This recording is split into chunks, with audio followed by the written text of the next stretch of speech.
Guys, everybody is talking about VDA 5050. But do you know anyone who already implemented it? I know somebody, and he is sitting next to me. And today we're gonna talk about his experiences. Automation Awakenings, your weekly dose of best practices for logistics automation. Yes, welcome to the 25th episode of our Automation Awakenings podcast. And today I have a very good role because I can ask a lot of questions, and my colleague Matthias will answer all of them. At least I hope I can answer them. Yeah, because we're gonna talk about VDA 5050, but not from a theoretical perspective. This time I'm interested in the lessons learned out of hands-on projects, out of the real world actually. And Matthias has been out there and he implemented already mobile robot solutions based on the VDA 5050. And I'm very curious what you have learned there. And I'm happy to share. Awesome, Matthias. So, to dive into the topic, tell us a little bit what you already did in terms of VDA 5050 implementations. Yeah, in general, I can say that I've been bringing this standard to different locations, different customers, and we've been connecting existing fleets to the standard, but also, onboarding new fleets to the VDA 5050 to make sure that we can control those fleets using a master control fleet management system, also called agnostic fleet management system. If you are confused about those terms, I recommend to go back to episode 23, where we've been diving a bit more into this distinction. But yeah, that's pretty much what I can answer to this question. All right. Then, I know also a little bit about the VDA 5050 standard. And everyone is telling me, yes, well, actually, we have this standard, but it's not yet ready. Yeah. So, would you confirm this based on your projects, or could you implement it just like it is? I would answer with yes and no. I say yes because the standard is already having a lot of aspects covered. For example, the topic of routing, of also traffic management to a certain extent, but it still has limitations, especially when it comes to AMR functions like obstacle avoidance, like individual decisions that the AMRs are taking. All of these aspects are not yet covered in the standard, but are about to be covered. So it's basically a ongoing development, an ongoing venture that we are looking at, that is pushed basically by two groups. One VDA 5050 working group at the VDA itself, and one VDA 5050 group at the VDMA, where this topic is being handled and developed. Okay. Imagine now from a customer perspective. I would wonder how about the readiness from of the suppliers and of the fleet management providers. So if I look on the all these vendors which are out there, would you say that if I go to the market, the AGV vendors are ready for VDA 5050? Can you use it? Or is it also something new for them? Do you mean hands-on or marketing-wise? Exactly. I think here we have a gap, right? I experienced this gap, yes. So it's not all VDA5050 where you find the VDA5050 label. So you have to take a deeper look into this provider and go into some detailed discussions to figure out. But I would say in general, you can claim that the vast majority of software providers, so agnostic fleet management software providers, are able to cover the standard. It's basically their business model, right? Mm-hmm. Their business model is to provide software that is acting as a master control, so to say, and is there to connect the different mobile robots from different suppliers to this master control system and to orchestrate them. So that's their business model. That's why I claim all of them are able to do it. Mm-hmm. Of course, to a different type of extent, so to say. And on the hardware side, when we look at the mobile robots providers, there is a quite big gap here and there. So Okay. we have some providers who are totally dedicated to providing mobile robots that are VDA5050 compatible. Meanwhile, others are not that enthusiastic about it. Might still be connected with some workarounds and some extra effort, but they are not plug and play. And they are selling this on their marketing slides anyway, right? Sometimes they do. Sometimes they do, from my point of view, unrightfully. And that's always a thing that is a good wake-up topic for me. So we had these discussions sometimes, Ollie, I'm getting emotional about it because I simply think it's a hidden lie to a certain extent. And I don't like being fooled. Yeah, talking about hidden lies, we want to help with our podcast, Mobile Robots customers, to detect these hidden lies. So, do you have a hack or a good question? What would you ask a Mobile Robots provider if he's saying, sure, I'm VDA 5050 ready or open? Yeah, I can provide that for you. Mm-hmm. But how can I find out if he really is? Yeah, it's a tough one. It's a tough one. So you really need to dive into technical details in a discussion. But I think a really good first question is basically to ask, okay, but how many mobile robots do you have in the field that are operated according to the VDA 5050 standard? So that's my first question. It's like my first jab, that I use in the ring. And depending on the answer, I'm then poking into some other topics to try to dismantle any form of fool marketing. All right. And that's on the hardware provider side.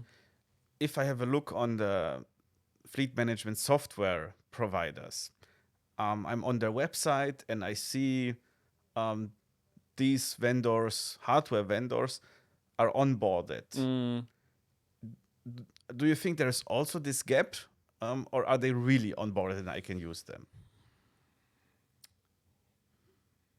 So maybe first of all, let's get one thing straight. Even if you have a mobile robot provider that is totally VDA 5050 compliant, and you have a software provider that is VDA 5050 compliant, it's never going to be a plug and play.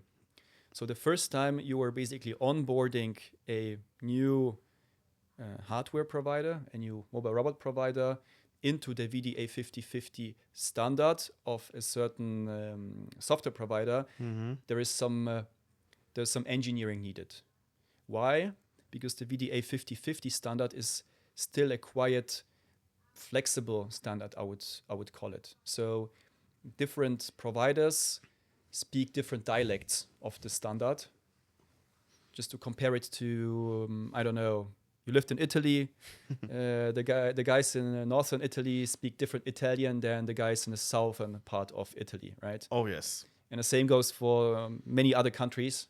So we have something a bit similar here from my point of view. And we have different takes on the VDA 5050, different technical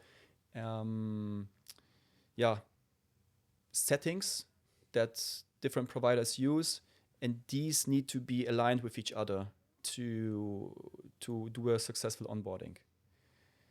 So let's have this in the back of our heads. It's never going to be a plug and play in most of the cases. And then secondly, to answer your question, again, I always go with the poke, guys. Where do you use it? Which customers? Can we talk to these customers? Mm-hmm. You know, and if we can talk to the customers, I talk to them or try to talk to them and figure out on how their perception was on the project, on the experience, on also the way the providers were acting or contributing to a certain project. Okay, understood. Of course, I'm interested in your lessons learned from the projects. And I would like to ask you, what was the biggest fail in this VDA projects, onboarding or rollouts? Fail. I wouldn't call it a fail per se, but what is really challenging and super annoying is still the fact that we do not have a function or a specification in the standard that is aligning the maps of the software with the map that is on the mobile robot.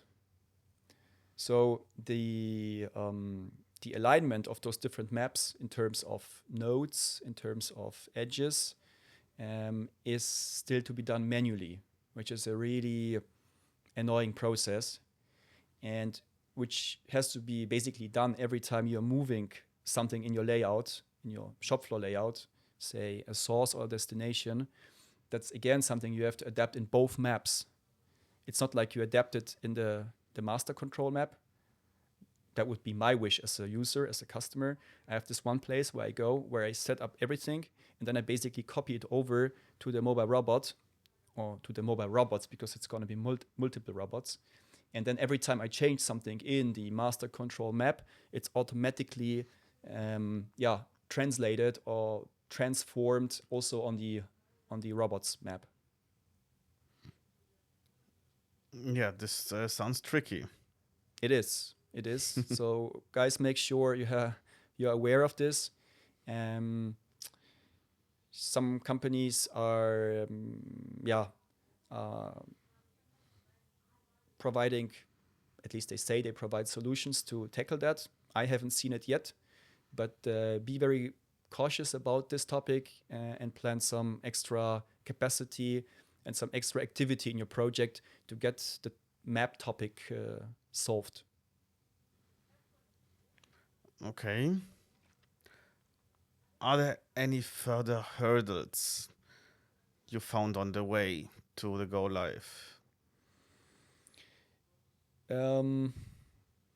Yes. So depending on which company you're in, and also depending on your data security guidelines that you have, you will need to put some effort into setting up new software infrastructure to deploy or install this master control software onto this infrastructure. Could be a cloud in most of the cases.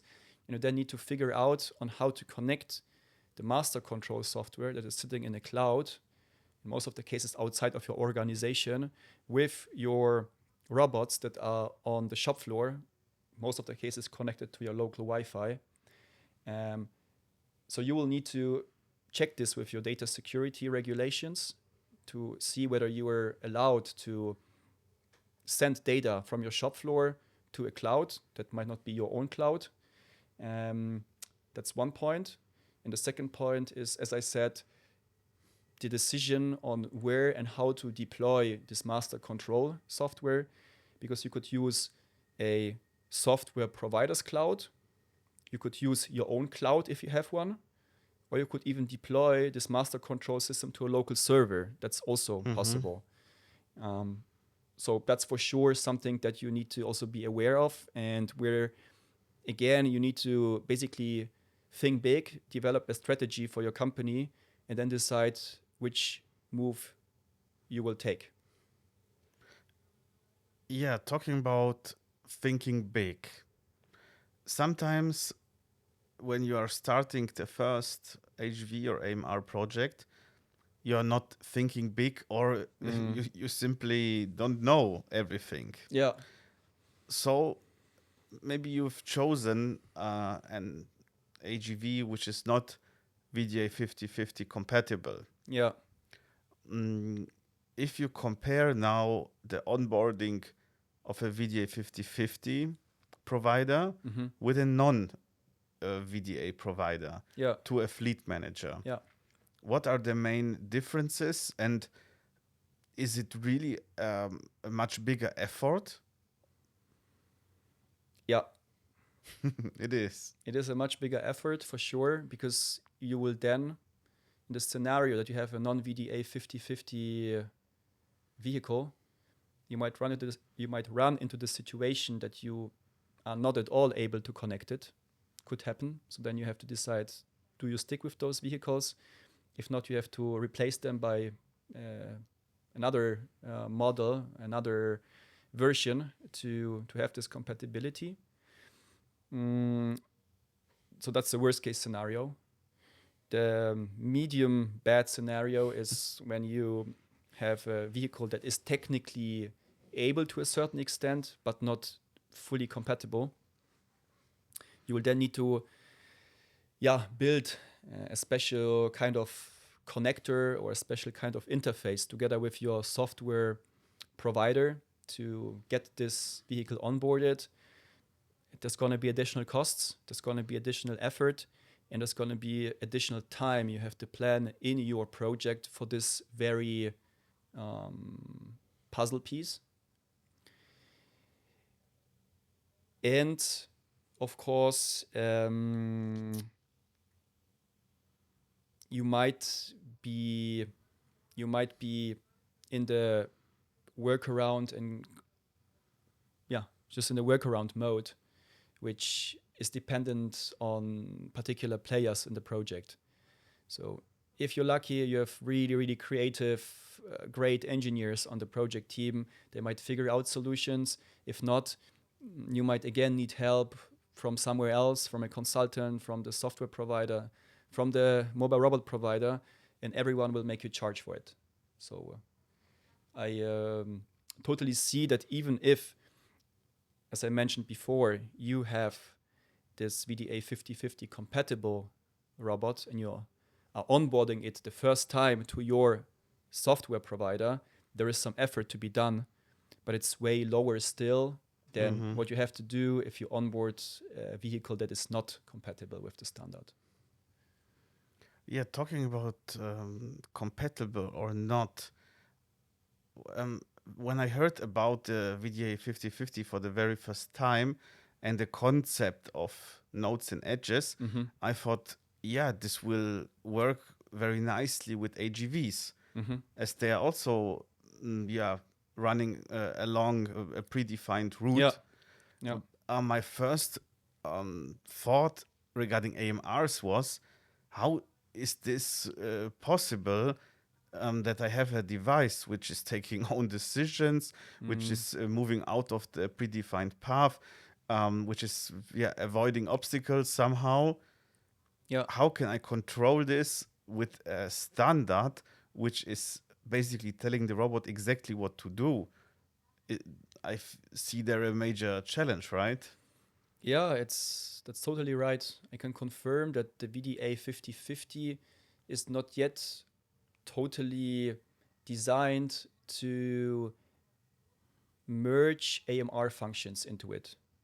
So as I said, these developments are ongoing at the moment. So it's just recently There's a new VDA5050 version that was launched that is already including some aspects. And I know as a fact, since I have the honor to be part of this working group, that there is a lot of topics in the pipeline that are targeted especially towards using AMRs in the context of VDA5050. But as per today, many topics like obstacle avoidance, like independent decision on going for charging and so on are not yet included. So what you will find is different workarounds by different software providers to get those situations, those decisions, those aspects included in their products. Okay, I see. Yeah, Matthias, can I ask you maybe my personal question here? There is the MQTT protocol. Yeah. For me, it's still a kind of a myth. Yeah. Okay. Now, if I have this project, you're doing the rollout. Where is this MQTT? Where are these messages? And you know what would be great? Can you explain to me one example of an MQTT message? Is this possible? You're really, really poking me here. So maybe let's start very general. So the MQTT message is basically something we already see out there. It's a machine query telegram text or something like that. So it's basically a standardized message structure that is used between different machines and is enabling those machines to read those messages that are sent by other machines. So it's not something we have developed from scratch in the VDA5050. We're just reusing this MQTT format that is already in usage in, for example, production lines a lot, to also make it serve our mobile robot scenarios. The MQTT format is using JSON logic. So that's another well-known message type out there in the IT world. And this JSON message type is basically, it's defining a special syntax with which certain informations are transmitted, and of course can be read out by machines or softwares. Okay, all right. I thought it's part of the VDA5050 standard. You mean the MQTT? Yeah. I mean, the VDA5050 basically just piggybacked on something that is already available. Okay. So it's just using or reusing another standard basically that is out there, that is in usage in machine-to-machine communication, and is adopting this to serve as a message format for the communication between the mobile robots and the master control fleet management system. All right. Okay. Yeah, wow. I learned really a lot now from your experiences, the lived experiences of a VDA5050 rollout. And it's really nice to hear that this standard is not only written down somewhere in GitHub, yeah, but it's a lived standard. I would call it like that, and it's developed further based on the real experiences out there. Is there anything else you can share with us to conclude our episode today? Yeah. So my shout out is that we have to be aware that the VDA5050 is evolving. So we have a lot of good first steps, or not first, but many good steps we have taken along the road, but it's not yet at the finish line. You know, There are still functions and aspects that are missing that will be added step by step. But that means in turn that you will need creativity and workarounds to adopt it to a living, crazy, unpredictable use case on the shop floor. Maybe even using AMRs that are not as well covered by the standard than AGVs are. Taking this into consideration, make sure that you have a project team that is aware of this, that is dedicated, and that is motivated to also go over hurdles, go over obstacles, and really be creative and open-minded to find solutions, because you will need those workarounds and those solutions due to the gaps that I just mentioned. And one last thing I would like to highlight here is the importance of on-site testing. You asked about the fail in the beginning. Maybe that's one I'm gonna mention here. So before you go live with your robots in combination with the VDA5050 and your master control system, try to test it on your shop floor in the use case you would like to adopt it to.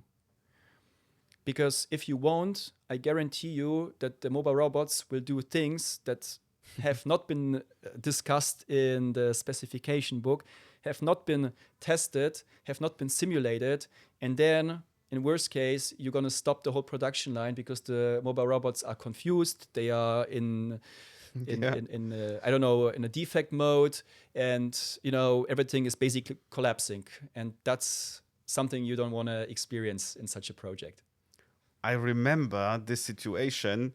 I think you were on the call during this test, and I still remember your words. What the hell is doing Paula?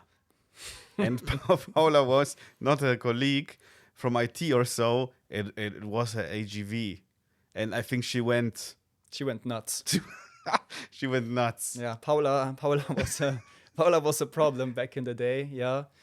But now Paula is running smooth, happily using VDA5050 standard. But it took us some time.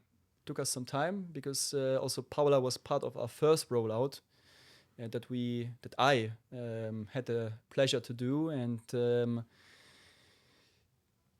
make sure you're aware that it's a very exciting journey. It's a pioneer rollout, as I used to call it, and it's very important to communicate this to your project team and also to other stakeholders that are involved, like the sponsors, like your health and security engineers in the plant, like your data security officers, and like your workers' union. So make sure also to involve them well before you start the project, and try to answer their questions as good as possible, and highlight that this is going to be pioneering work and it might go crazy at times. So you need their buy-in to support you in all situations during the project. Yeah, feels like learning a new language, right? Paula had to learn a new language, yes. VDA language. It was like for me learning Italian. Also, many people around me went nuts with my beginner steps. And with this, I would like to say thank you to all your experiences, and thank you for sharing it with me and the community. I think, sure. Yeah, for me, it was very exciting. I hope you enjoyed it as well, and you learned as much as I today. So thank you for joining. Thank you to Matthias again for sharing. And with this, I can say see you soon in one of our next episodes. I'm looking forward to that. So hear you there, and goodbye. Goodbye. Thanks for you joining us here. This was another episode of the Automation Awakenings podcast. Visit us at automation-awakenings.com.